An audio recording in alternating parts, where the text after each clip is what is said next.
Pakistan peoples party के को chairman अगवण सदर आसिफ अली ज़रदारी पारां गुज़रियल ॾींहं जे UIF जे सरबराह मौलाना फज़लुर रहमान सां बिलावल हाउस में मुल्क की सियासी सूरत हाल ते कयल मुलाक़ात सां ॿीहर पंहिंजो सियासी सरगर्मी शुरू करण की खुशीअ में आसिफ अली ज़रदारी रिहाई कमेटी जे चेयरमैन मीर गाजू खान मल्ला पीपल्स पार्टी के सवे कारकुन सां गॾिजी शुक्राने तौर दरगाह हज़रत शाह अब्दुल लतीफ़ भिटाई ते हाज़िरी भरी गुलन की चादर चाढ़ी दरगाह के एहताज में वाक़ मस्जिद में बदनफ़री शुक्राने जा अदा कया।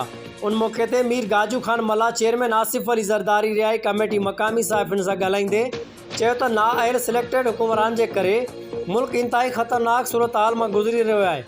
मुल्क जो ख़ारजी तोड़े मुआशी पॉलिसियूं मुकम्मल तौर नाकाम थी चुकियूं आहिनि। मुल्क जो 22 करोड़ अवाम महांगाई की चक्की में पीसी रहियो आहे। पाकिस्तान के मौजूदा अंदरूनी तोड़े परॾेही मसइलनि मां निकिरण वारी पॉलिसी फ़क़ति आसिफ अली ज़रदारी वटि आहे। PP की क़यादत हमेशा पाकिस्तान जूं वाॻियूं ॾुखिये वक़्त में संभालियूं आहिनि। PP क़यादत पंहिंजे दानिशमंदाना फ़ैसिलनि तोड़े पॉलिसियुनि जे करे हमेशा मुल्क के बुराननि मां पार कढियो आहे।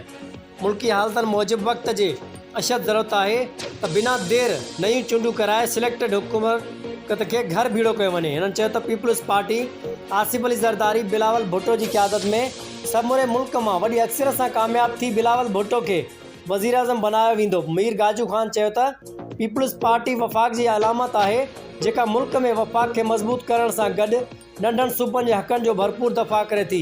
आसिफ अली ज़रदारी की क़यादत में पीपल्स पार्टी पारां मंजूर कयल 18 तरमीद उन जो वाज़े मिसाल है। मौजूदा हुकुमरान टोलो 18 तरमीद की ख़ात्मी लाइ ऐवान के अंदर तोड़े ऐवान के ॿाहिरि ॾींहुं राति साज़िशूं करे रहिया आहिनि, पर पीपल्स पार्टी उन साज़िशुनि जो भरपूर मुक़ाबिलो कंदी।